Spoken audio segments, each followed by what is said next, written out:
Olá, boa noite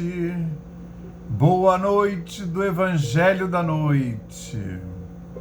Mais uma vez aqui reunidos na graça do Cristo, exultantes por termos chegado até aqui, agradecidos por termos sido convidados e também por estar atendendo ao convite. Está podendo atender ao convite, vencendo todas as barreiras externas e internas. Então hoje vamos realizar o culto do Evangelho da Noite do dia 18 de maio, de 2023, quando então daremos prosseguimento ao estudo do Evangelho de Marcos, E, tradicionalmente, para podermos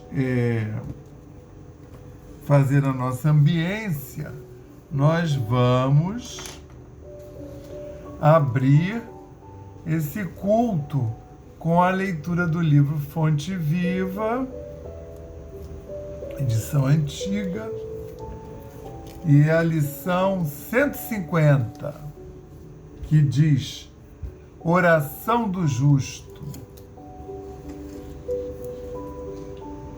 A oração feita por um justo pode muito em seus efeitos.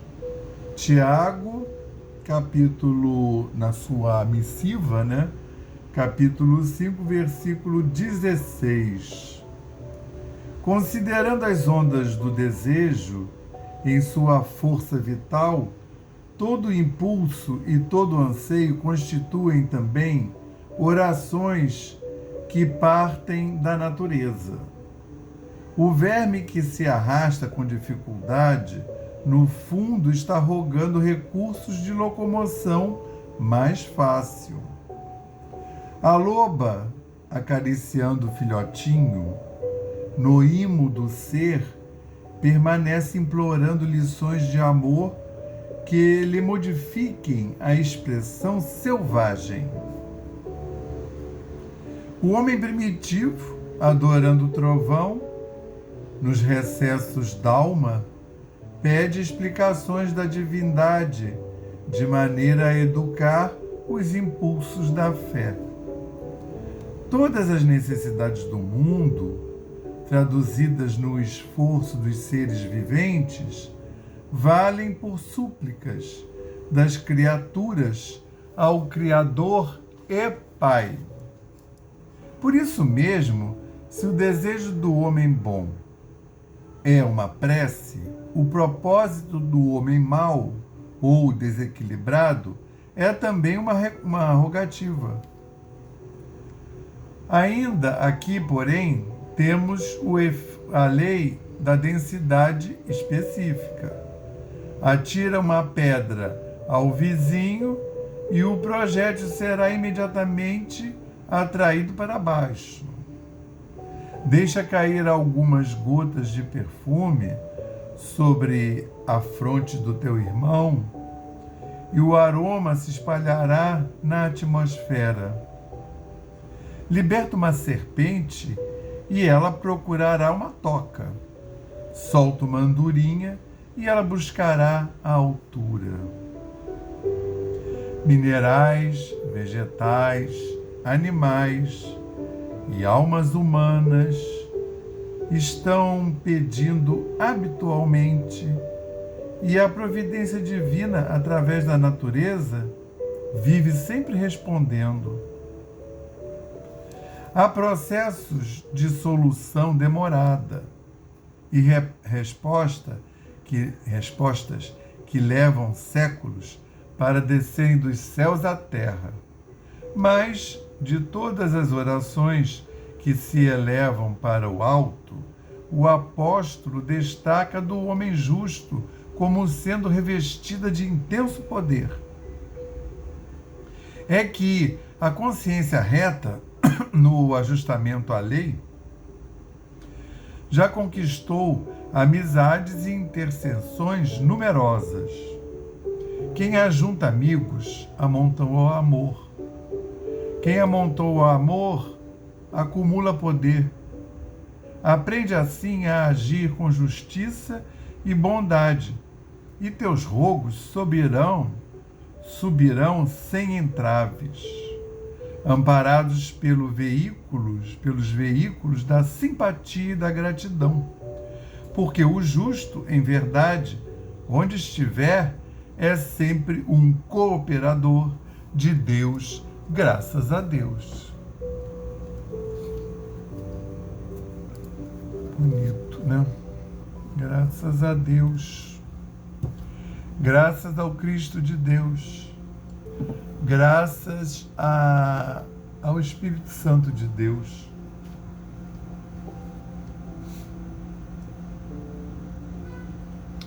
Graças ao nosso patrono São Francisco de Assis.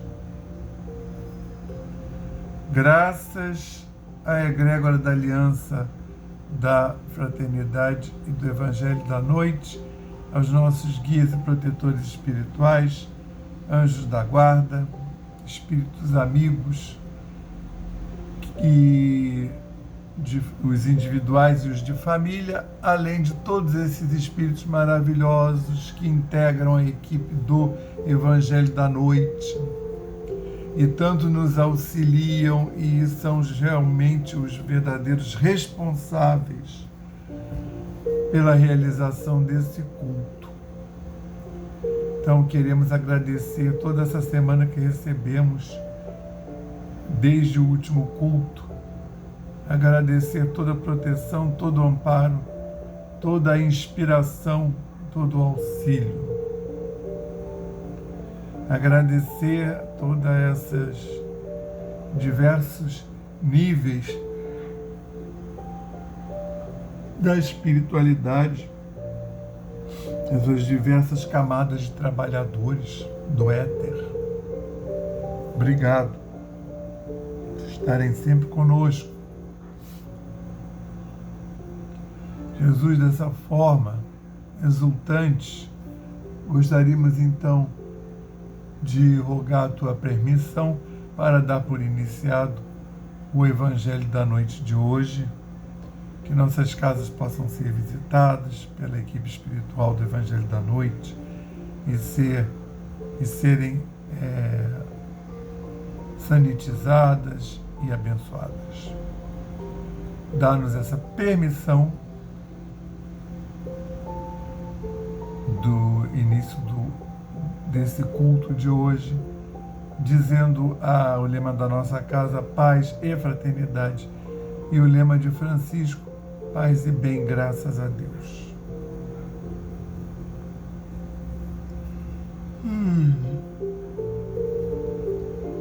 Então, nós vamos dar continuidade ao Evangelho de Marcos.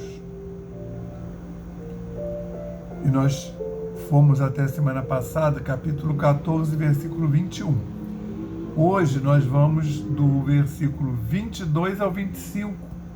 E o pastorino intitulou Transubstanciação. E o Marcos narra assim: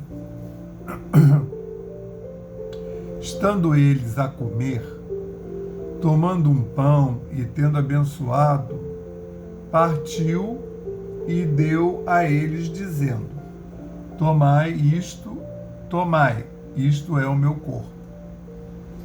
E tomando uma taça, tendo dado graças, deu a eles e todos beberam dela. E disse-lhes: isto é o meu sangue do testamento derramado sobre muitos. Em verdade digo-vos que não mais beberei do produto da videira até aquele dia quando o beberei convosco no reino de Deus. Então a gente está simplesmente tratando do ápice de todo o cristianismo, né? Que é a transubstanciação, título que o pastorino colocou para essa passagem, de 4 versículos em Marcos, capítulo 14, mas vocês também poderão vê-la em Mateus, o capítulo 26, em também 4 versículos de 26 a 29. E em Lucas, capítulo 22, em 6 versículos, versículo 15 ao 20. O Mateus, ele narra basicamente a mesma coisa que Marcos.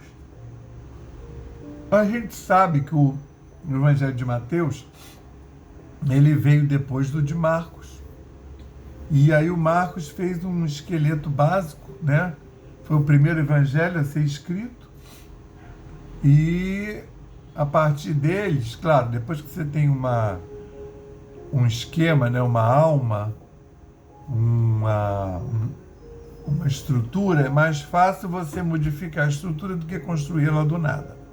No caso do Marcos, que foi o primeiro evangelista a escrever, ele fez um evangelho em 16 capítulos só e bem ali contando as coisas e bem enxuto.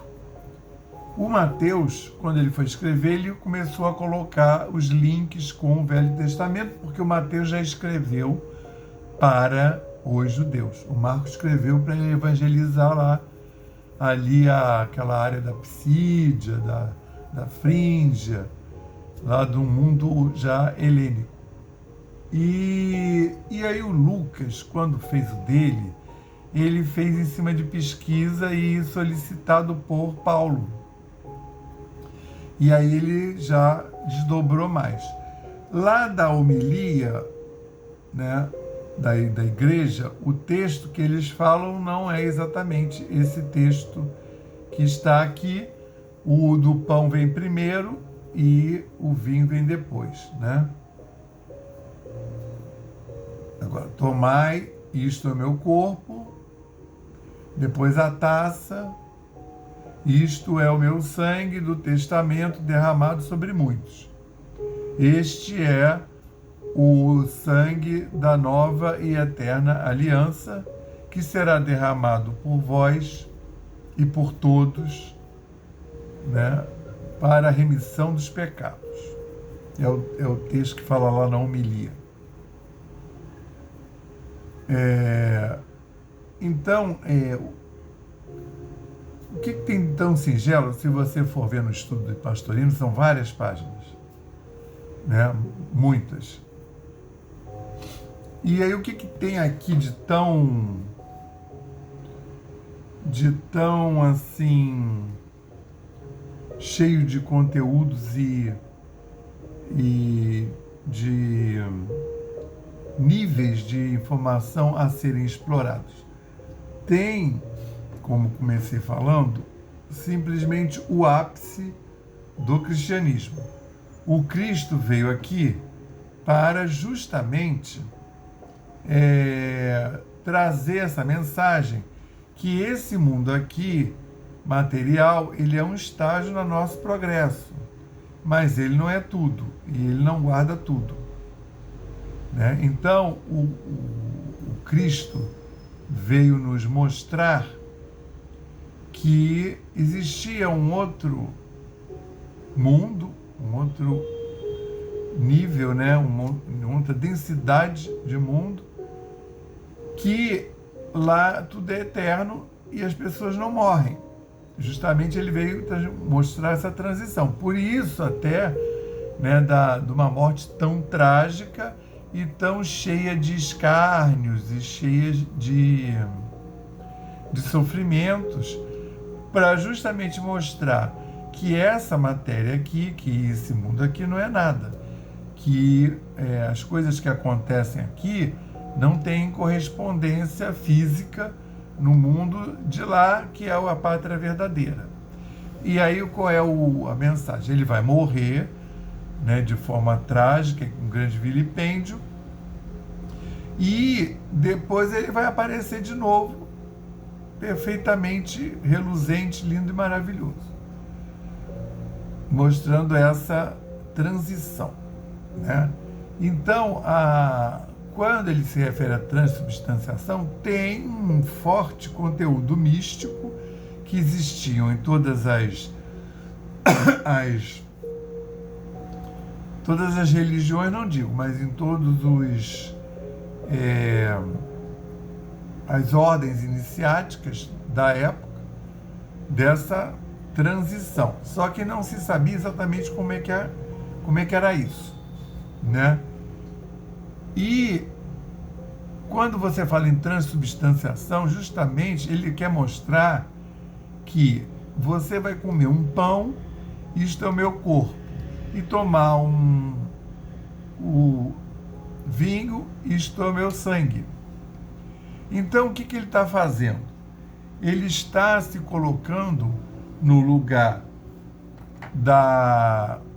do animal de oferenda, né, da oferta ao templo. Ele está se colocando como o sacrifício e ele está substituindo esse sacrifício por pão e vinho, que, além de ser o único ritual, né, que o Cristo deixou, né, a única coisa que ele disse, faz isso aqui em memória de mim. Além disso, por quê? Está impregnado de várias camadas de conhecimento que nós estamos até hoje desvendando. Essa que é a grande verdade. Então, assim, quando ele fala que vão comer o pão lá em João, bem antes, 2 anos antes dele vir a falecer, ele fala, vocês vão comer meu corpo, tomar meu sangue, e os discípulos, os apóstolos, ficam chocadíssimos, né? E eles, na saída do templo, falam, mas você entendeu alguma coisa? Aí o outro responde, e quem pode entender uma coisa dessas, né? Então, assim, até porque naquela época ele não tinha feito ainda a correspondência, né, do pão sendo corpo e do vinho sendo sangue. Que também, por sua vez, você não está exatamente celebrando isso, né? O que ele está querendo mostrar é essa transubstanciação. Como essas coisas materiais, no fundo, elas depois vão ser destituídas da matéria e vão ficar só energia. Então, o que ele estava falando, o que ele está mostrando aqui, é a energia que a gente tem que tomar do mundo, comendo pão, tomando vinho, o vinho sendo alimento naquela época, tá?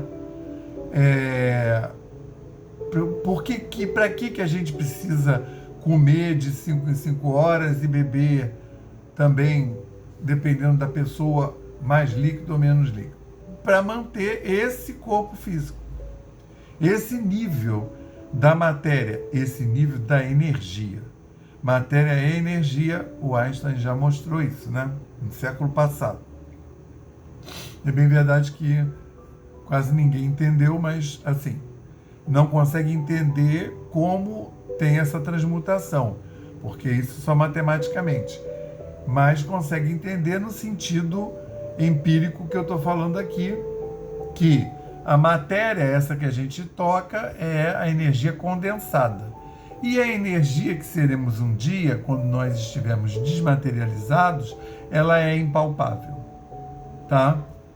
Por isso que os filósofos falavam do mundo sensível. O mundo sensível não é um mundo frágil, porque o sensível ganhou uma outra acepção, né, atualmente. É o mundo sensível que pode ser tocado e ser sentido, né? Ou seja, o mundo material, né? E tem o mundo das ideias, a ideia imaterial, né? Eles não falavam, esses filósofos, né, pré-crísticos, né, gregos, né? E aqui o que ele está mostrando para a gente? Para fazer esse ritual em memória dele, para usar o pão e o vinho como sendo o sacrifício, como sendo a oferta, para evocar em nós essa dimensão energética, por enquanto, essa energia que a gente está tomando para manter o corpo espiritual, o corpo físico. mas junto vai o espírito, vai a ânima. Então, na hora que eu estou professando essa religião, eu estou fazendo essa Eucaristia, né? Nesse momento, eu estou reverenciando esse outro nível energético que eu não posso palpar. E aí, assim, os espíritas são cristãos, mas eles não fazem esse ritual. Não exatamente com o pão e o vinho, mas a gente faz na intenção, né? Os evangélicos também que acham que seguem tanto, não seguem essa prescrição do Cristo, né? Quem está falando para fazer isso é o próprio Cristo. Então, você vê que os três sinóticos recomendam e relatam a passagem. Quem relata com mais detalhes é o Lucas, tá? Porque o Lucas conheceu o Paulo, e a primeira pessoa que relata isso aí é o Paulo, na realidade. Antes a pastorina avalia entre 10 e 20 anos antes da escrita dos evangelhos, o Paulo, na primeira carta dele aos Coríntios, ele faz esse relato aí, entendeu? Quer ver? Vamos chamar ao auxílio da luz. Quer ver, ó? Paulo de Tarso, primeira carta dos Coríntios, capítulo 11, versículos 20 a 27. O Paulo afirma que recebeu o ritual diretamente do Senhor. O Paulo.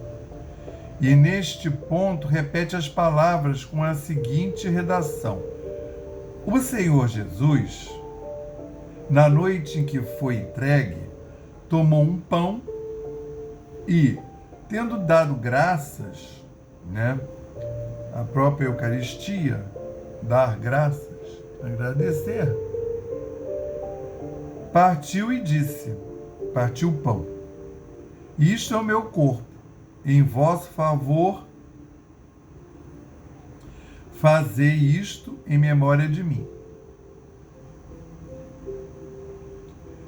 Igualmente também a taça, depois do jantar, dizendo: esta taça é o Novo Testamento no meu sangue.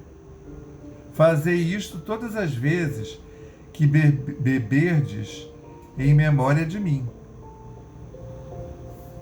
Então, antes de estar nos evangelhos, já estava lá nas cartas de Paulo, que foram os primeiros textos a serem escritos da Boa Nova, do que veio a se chamar o Novo Testamento, né? Todas as cartas são praticamente anteriores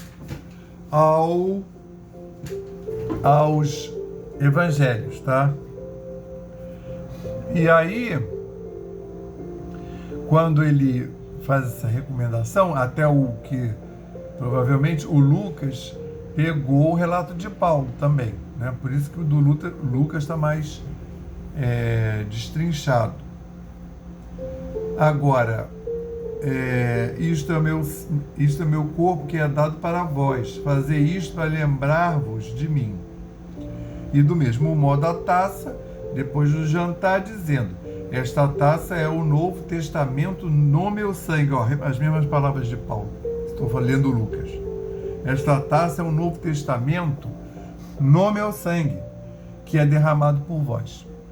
Aí tem esse problema de compreensão que é derramado por vós. E um erro seríssimo de tradução, que quer ver, em Mateus: pois isto é o meu sangue do testamento, derramado em relação a muitos para abandono dos erros. E aí o povo lá da católica faz a tradução para a remissão dos pecados. Então não é para a remissão dos pecados. Assim, para o abandono dos muitos erros. Então eu trouxe uma boa nova, que agora vocês vão viver segundo essa boa nova, seguindo e fazendo essa boa nova, vocês estarão no caminho certo e vocês então vão se livrar do pecado, do erro, do caminho errado. Então, assim, Cristo veio e morreu, veio pela gente, morreu pela gente? Sim. Agora, para redimir todos os pecados de todo mundo que vivia na época, de todo mundo que encarnou, né? Vamos dizer que nem acredite em reencarnação, que todo mundo que encarnou depois que ele veio, há 2023 anos aproximadamente, claro que não, né? Como é que ele ia redimir o pecado de gente que nem encarnou? Ah, então, olha, fui informado que já está tudo pago. Eu posso matar, negligenciar meus filhos, chutar o cachorro, já está tudo perdoado. Difícil isso, né? Difícil aceitar isso, difícil entender isso. Entender vai ser mais difícil ainda. Então, é claro que não. O Cristo veio e morreu por nós para ensinar esse caminho da Boa Nova que leva à remissão de todos os nossos erros, uma vez que nós façamos o que ele veio nos mostrar. Entenderam? Porque na Igreja Católica diz que está tudo redimido, todos os erros. E aí, por que transubstanciação? Aí vem esse grande ensinamento que está dentro aí dessas falas, desses versículos, que é a verdadeira transmutação da energia. O Cristo, quando veio encarnar, ele já não tinha mais corpo. Então, esse corpo aí é o que eu sempre digo, eu não vou explicar porque eu não sei explicar, né? O corpo de Cristo. E eu não vou brigar com ninguém porque eu não tenho nenhuma teoria incrível, tá? O que eu posso dizer é que é um corpo cuja física eu não sei, né? Nós não sabemos ainda porque não estamos nesse nível.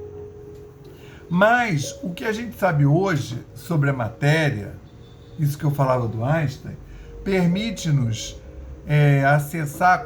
começar a acessar essa outra dimensão da matéria. Então, eu vou mostrar aqui para vocês uma coisa que vocês vão cair para trás. Tchan! Vou botar aqui. Sabe o que é isso aí que vocês estão vendo? Muitos vão lembrar do ensino médio, né? C6H12O6. E uma fórmula. Isso aqui é a molécula de glicose. O açúcar branquinho, bonitinho, que está lá no seu açucareiro e que você usa para adoçar o cafezinho e tudo mais. É isso aqui. Essa molécula de glicose, ela guarda energia como todas as moléculas do mundo, moléculas complexas, né? Então a gente pode começar, por exemplo, lá na tabela periódica, também que a gente vê no ensino médio, você vê o hidrogênio, você vê o oxigênio, você vê o carbono, e aí você vê o nitrogênio e o sódio, todas as moléculas que a gente conhece. Essas moléculas, esses elementos da tabela periódica, eles são formadores do universo todo. Todas as estrelas, os bilhões de estrelas, de galáxias, de sóis, são formadas a partir daqueles elementos da tabela periódica. E eles, quando se complexam, eles vão formar, então, moléculas. A glicose nem é das mais complexas. Tem gorduras que são mais complexas e as proteínas. Mas o que ela guarda aqui? Ela guarda energia e ela é fácil de ser desmontada. Cada tracinho desse aqui é energia. É a energia que está grudando a hidroxila no carbono. Aqui tem uma hidroxila. Repara que é uma para cá, outra para cá. Uma para cá, outra para cá. E o carbono tem 4 valências. Você vai ver que os carbonos têm 4 tracinhos. Ó. Aqui, deixa eu ver aqui. 1, 2, 3, 4. Tá? A mesma coisa. E aí aqui eu não botei os hidrogênios que estão sozinhos, aonde não tem tracinho. Aqui, aqui e aqui tem o hidrogênio. Então, se eu contar 1, 2, 3, 4. Por que eu estou falando disso? Porque cada tracinho desse é energia. Quando eu como a suquinha, eu vou quebrar dentro do meu organismo, essa molécula vai ser desmontada, vai ser quebrada. E cada vez que uma ligação dessa se romper, vai liberar energia. E aí é uma energia imaterial. Vai liberar para o ambiente. Essa energia que vai para o ambiente, antes ela vai fazer o nosso corpo se movimentar. Essa energia que vai fazer a gente ver, enxergar, andar, sentir cheiro, sentir gosto, preparar um bolo gostoso, tá? Por isso que a gente tem que comer de tantos em tantos tempos. Quando a gente morre, esse corpo vai ser degradado. Assim como a molécula de glicose, o nosso corpo é todo feito de proteína, gordura e açúcar. A glicose é um açúcar. Ou, também conhecido aí, agora por causa do pessoal da malhação, os carboidratos. Né? E aí, o que acontece? Vai liberar essa energia também para o ambiente. Então, as bactérias vão vir comer a gente e outros seres. Então, a gente está falando de um fluxo de energia. Mas, assim, o espírito continua a viver e a gente tem a individualidade. Nós espíritas que acreditamos na vida após a morte, assim como todos os espiritualistas, mesmo os que não acreditam em reencarnação, acreditam na sobrevivência da alma. Essa alma está sem corpo físico. Então, segundo o Espiritismo, nós chegaremos a um momento que a gente não vai mais precisar de corpo físico. Vai ser como Cristo, só energia. Quando ele fala para a gente comer e agradecer todas as refeições, né, ele, na verdade, mandou agradecer todas as refeições que nós fizermos. E que nós não fazemos isso mais. Mas, primeiro, porque era difícil comer. Né? Você comia o almoço, nem tinha assim muito marcado almoço, jantar e café da manhã. Café da manhã, certamente não. E você comia uma refeição, mas não sabia se ia ter a outra. Então, primeiro, hoje em dia, né, embora nesse momento nós tenhamos 33 milhões de pessoas no Brasil passando fome, mas hoje em dia tem mais comida à disposição entre aspas, do que tinha lá no Oriente Próximo, né, na Judéia naquela época, um lugar árido com pouca água. E o que acontece? A gente está tomando essa energia para manter o nosso corpo físico, mas a gente não, depois que a gente perder o corpo físico, que evoluir tanto, que virar um espírito crístico, e não vai ter mais necessidade de ter um corpo físico para ir encarnar e purgar suas faltas e conviver com aquelas pessoas com as quais você tomou dívidas, errou, para reparar os seus erros. Então ele está falando disso, tá? E isso é uma coisa muito um conhecimento iniciático muito forte, porque na época não tinha ciência para explicar. Mas você vê, hoje eu posso explicar para vocês que a gente, enquanto espírito, a gente traz uma energia que é essa que, quando vai ser quebrada, vai para o ambiente, e a gente vai manter a nossa individualidade com a nossa energia independente de ter a matéria, que é o mundo espiritual, que é o que o Cristo veio nos anunciar, né? É a verdadeira boa nova, tá? Então, quando ele diz para a gente não perder esse ritual, é porque é isso que a gente está mirando. A gente, quando você faz uma refeição, você está tomando a matéria para manter a matéria. Quando você faz a mesma coisa dentro da religião, ou indo à aliança para assistir os estudos, como você está fazendo aqui agora, você está alimentando a sua alma. Você está se reenergizando, e ainda de quebra com a equipe espiritual, vai te reharmonizar. Dá para você uma energia que ela é autorrevigorativa e ela é mais evoluída e ela vai limpando as nossas miasmas, os nossos erros.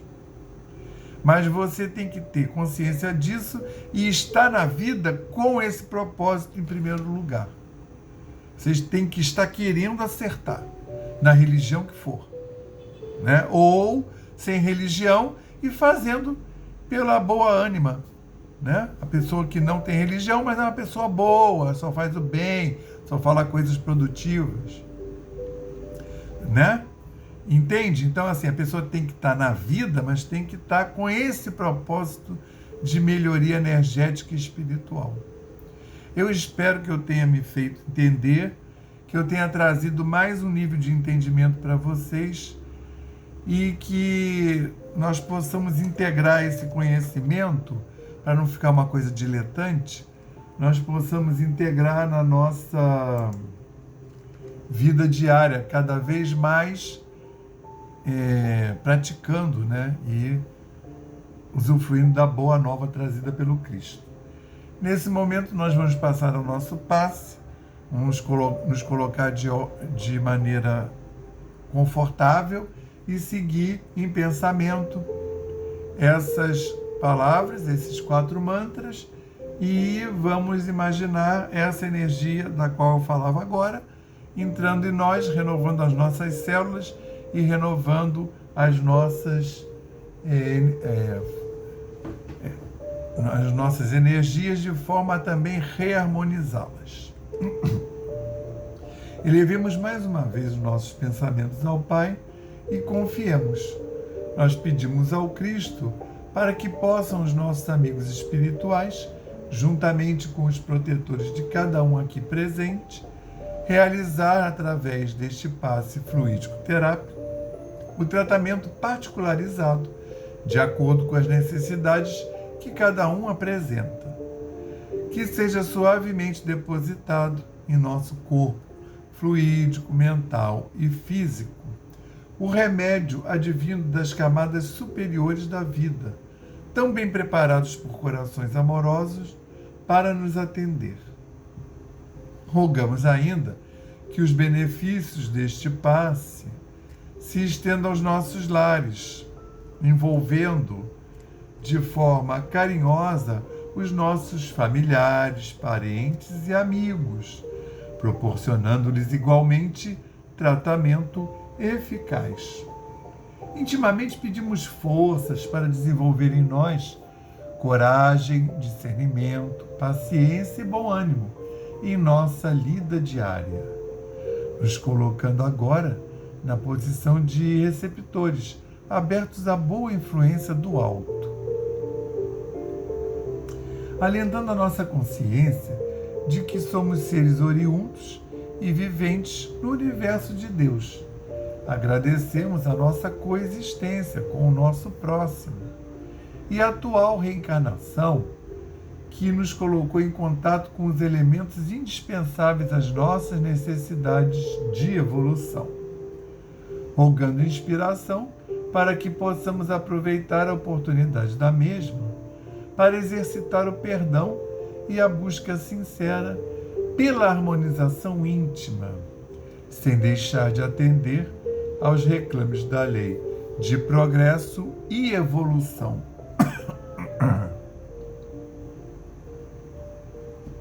Finalmente pedimos equilíbrio moral e emocional, inspiração nos padrões do Evangelho, para que possamos solucionar com os nossos esforços os problemas que nos envolvem, resignação positiva sem estagnação, compreensão para agir com amor, ação sem ser subserviente, proteção, forças para manter a vigilância e disposição para realizar a nossa reforma maior, graças a Deus.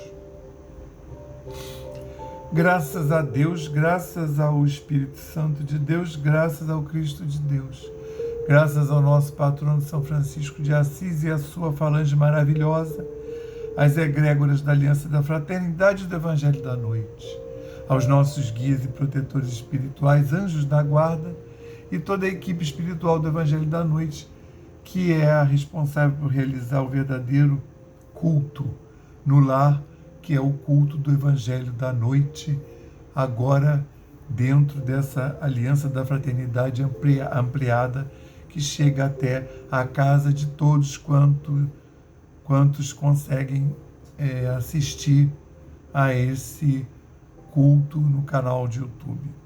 Senhor Jesus, abençoa todos nós. Queremos pedir para que todos os nossos queridos amigos que estão no raio de ação desse culto possam ser também abençoados, que nós possamos ter a nossa água fluidificada e que todos esses outros espíritos que nos circundam, que dividem conosco a nossa senda no trabalho, então nosso ambiente de trabalho seja abundantemente abençoado, as mentes e os corações de todas essas pessoas, nossos colegas de trabalho, sejam abundantemente abençoados.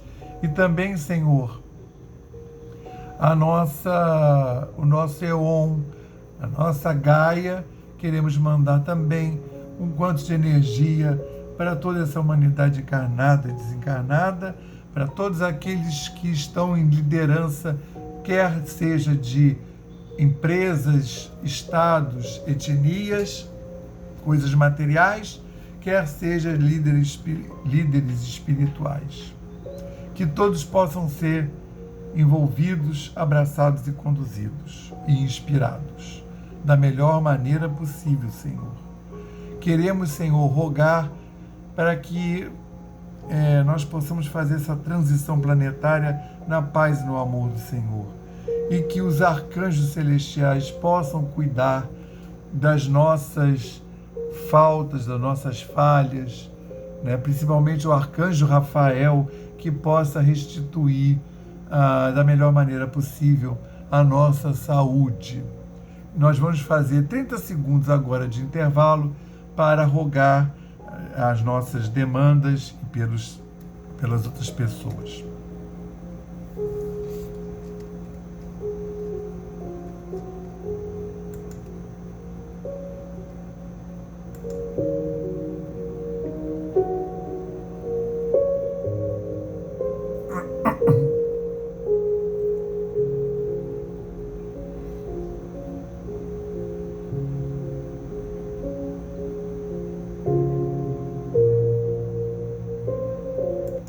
Senhor Jesus, dá-nos a permissão para dar por encerrado o Evangelho da Noite de hoje, dizendo o lema da nossa casa, paz e fraternidade, e dizendo o lema de Francisco, paz e bem, graças a Deus, uma boa semana para todos nós.